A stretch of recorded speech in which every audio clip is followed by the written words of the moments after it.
Meu nome é Ana Beatriz e, dando início ao nosso trabalho, a gente vai falar sobre a Lei Geral de Proteção de Dados. E o trabalho é dividido em 3 tópicos, sendo a apresentação e contexto histórico da lei, as técnicas associadas e os exemplos práticos de utilização. Oi, eu sou a Márcia. Então, a Lei Geral de Proteção de Dados é uma lei que determina quais os direitos que os cidadãos têm sobre os seus dados pessoais e quais os critérios e requisitos que as empresas e agentes públicos devem seguir para tratá-los. Também garante uma maior segurança para atividades que usam os dados pessoais, tal como pesquisas científicas. A lei não se aplica para o tratamento de dados para fins exclusivamente acadêmicos, a não ser que esteja amparado dentro de algumas hipóteses dos artigos 7 e 11 da própria lei. Então, a gente pode dizer que a lei está parcialmente afastada de atividades com fins exclusivamente acadêmicos. E uma das obrigações previstas em lei é que, mediante a utilização dos dados, essa utilização dos dados só pode ser realizada com autorização do titular dos dados e, sempre que possível, garantir o anonimato dessa pessoa. Isso se aplica a todas as pessoas, inclusive pesquisadores acadêmicos. Eu sou Maria Eduarda e, com relação ao contexto histórico, o tema de proteção de dados pessoais no Brasil tem bases normativas relativamente recentes. No Brasil, a LGPD, lei datada de 2018, entrou em vigor em setembro de 2020 e isso representou um passo muito importante para o Brasil.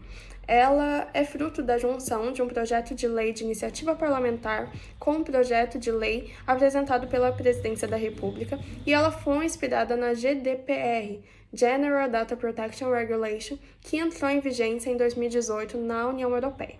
É importante a gente entender que o tema de proteção de dados não é abordado de forma direta na Constituição Federal, que trata basicamente da proteção à intimidade, à vida privada e das comunicações, sem, no entanto, tratar diretamente da proteção de dados, com exceção da ação do habeas data, mas que só é eficaz em determinados casos.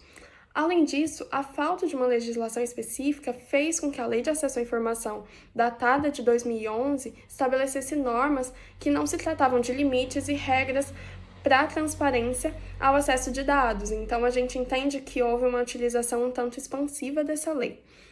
Por fim, a LGPD vem realmente dessa necessidade de se regular e também de uniformizar o acesso e a utilização de dados pessoais a partir da profusão de regulamentações. Sendo assim, ela é muito aplicada em pesquisa científica. Meu nome é Ana Beatriz e eu vou falar sobre as técnicas associadas da LGPD, que, como já comentaram, a LGPD ela foi criada para proteger os direitos fundamentais, principalmente o direito à privacidade e o direito à liberdade, né? E aí, dentro de todos os artigos, o artigo 6º fala sobre os princípios de como deve orientar o tratamento de dados, que é o princípio da finalidade, que é mostrar como que está sendo feito, para onde está indo esses dados, qual é a finalidade, de onde está sendo usado, princípio da adequação, princípio da necessidade, princípio do livre acesso, princípio da qualidade dos dados, que aqueles dados não podem ser mudados, eles têm que ser pegos daquela mesma forma e ser utilizados daquela mesma forma, não pode ter mudança em cima deles. Princípio da transparência, que é um dos mais importantes, que é que a pessoa, o titular, ele tem que ter acesso, ele tem que saber para onde está indo esses dados, como está sendo usado, com qual nome, e a proteção dos seus dados pessoais e dos seus dados pessoais sensíveis. Aí tem o princípio da segurança, o princípio da prevenção, o princípio da não discriminação, que é a não utilização desses dados de uma forma discriminatória para criar paradigmas, e princípio da responsabilidade. E aí também fala no artigo 3, fala que a LGPD ela vem não só para cuidar dos dados virtuais, ela também vem para cuidar dos dados físicos. E ela tem as hipóteses que pode ser aplicada à LGPD, que é que quando o tratamento for realizado em território nacional, quando os dados eles são tratados dentro do Brasil, né? Quando o tratamento tem por objetivo a oferta ou oferecimento de bens ou serviços, ou quando os dados eles são usados para vender alguma coisa para alguma pessoa, e quando o tratamento for realizado com os dados coletados no território nacional, que são dados coletados dos brasileiros, a LGPD também pode ser aplicada. Nome, Melissa Macário. E um dos exemplos que envolve a Lei Geral de Proteção de Dados é a política de privacidade, que tem nos aplicativos, que basicamente nessa política de privacidade estão informadas quais dados o aplicativo tem acesso quando você concorda com os termos de uso, para que ele usa esses dados e com quem ele pode compartilhar. E a LGPD, ela é também para garantir a proteção desses dados que são compartilhados ao aplicativo e também prevê uma série de sanções que são impostas caso haja uso inadequado desses dados. Além disso, no artigo 18 da LGPD estão previstos uma série de direitos titulares que garantem a liberdade e privacidade do usuário, e entre esses direitos estão o acesso aos dados, que no caso é informações de quais dados são prestados a esse portador, correção de dados inexatos ou desatualizados, as informações das entidades públicas ou privadas aos quais o controlador realizou o uso compartilhado dos dados, e também a revogação do consentimento, que no caso é aqueles dados a qual o portador ele só tem acesso com o consentimento da pessoa. Então, se a pessoa vê que acha que não é mais conveniente manter aqueles dados, então ela pode revogar o consentimento. Eu sou Isabela Okada e agora falando sobre um pouco sobre exemplos práticos da utilização da LGPD. Um grande exemplo é o seu uso na área de recursos humanos dentro das empresas privadas, tanto na fase pré-contratual, tanto quanto o funcionário já efetivado. Primeiramente, é importante saber que vários desses dados pessoais dos funcionários são dados sensíveis, ou seja, informações que trazem risco maior de tratamento discriminatório e prejudicial ao leitor, como orientação sexual e raça. No mundo do trabalho, o empregado é o titular de seus dados, o empregador é o controlador, e é necessário que haja uma autorização direta, objetiva e clara do empregado para o uso desses dados e tratamento deles. Na fase pré-contratual, surge a necessidade da proteção dos dados dos contratos. E é mais que prudente que as empresas tenham um consentimento explícito sobre a finalidade do uso e se ele é relevante para a contratação e o processo de tratamento desses dados, tanto para um armazenamento seguro.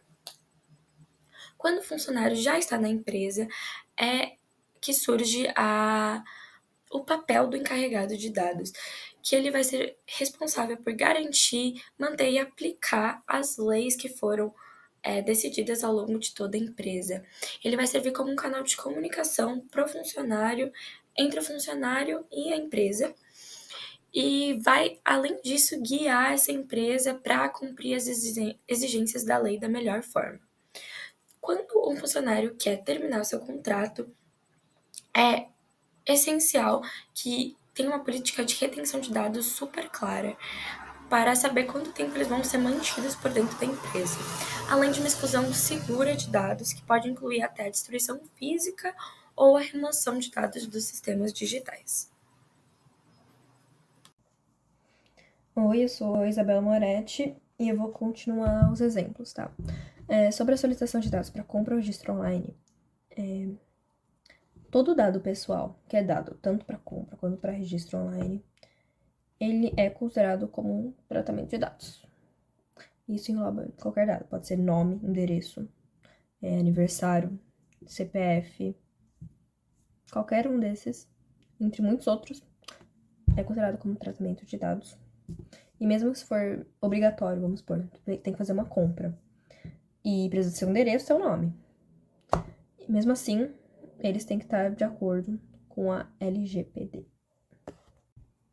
Bom, o uso de cookies. Os cookies são textos que ficam armazenados nos navegadores e eles podem dar várias informações sobre o usuário. Algumas dessas informações podem ser as páginas que ele entrou no site, o tempo gasto e o IP. E os cookies, né, são considerados como tratamentos de dados porque através deles é possível chegar à identificação do usuário, da pessoa, enfim. Como, por exemplo, pelo uso do IP, né? E é muito importante que os sites estejam de acordo com a LGPD, obviamente, né?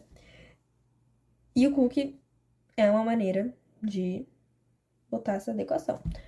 Porque o usuário pode escolher que cookie ele quer aceitar e que cookie ele quer recusar. Sou a Brenda Bittencourt e vou trazer 2 exemplos de casos onde a LGPD foi usada sobre a Lei de Proteção de Dados.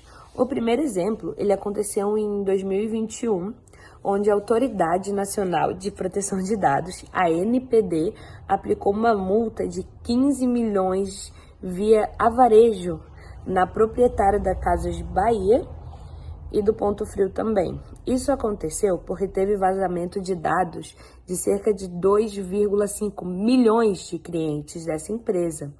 E o caso, ele destacou a necessidade de outras empresas adotarem medidas rigorosas de segurança sobre a proteção de dados pessoais dos clientes, né, dos consumidores. O segundo caso, ele é intrigante. Ele fala sobre a decisão contra o Banco Inter, contra o processo do Banco Inter. E ele aconteceu em 2018, antes mesmo da LGPD entrar em vigor. Esse caso aconteceu porque o Banco Inter sofreu um vazamento de dados que afetou 20 mil clientes. E após a vigência da LGPD, a instituição financeira, o Banco Inter, sofreu uma multa e teve que implementar novas medidas de segurança para poder se adequar na Lei de Proteção de Dados, na nova legislação.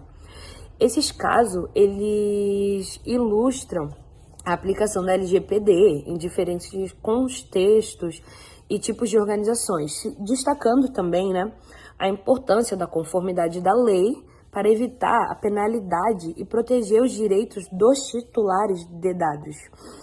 A LGPD também tem um papel crucial na promoção de boas práticas e proteção dos dados do Brasil, garantindo a maior transparência e segurança no tratamento de informações pessoais.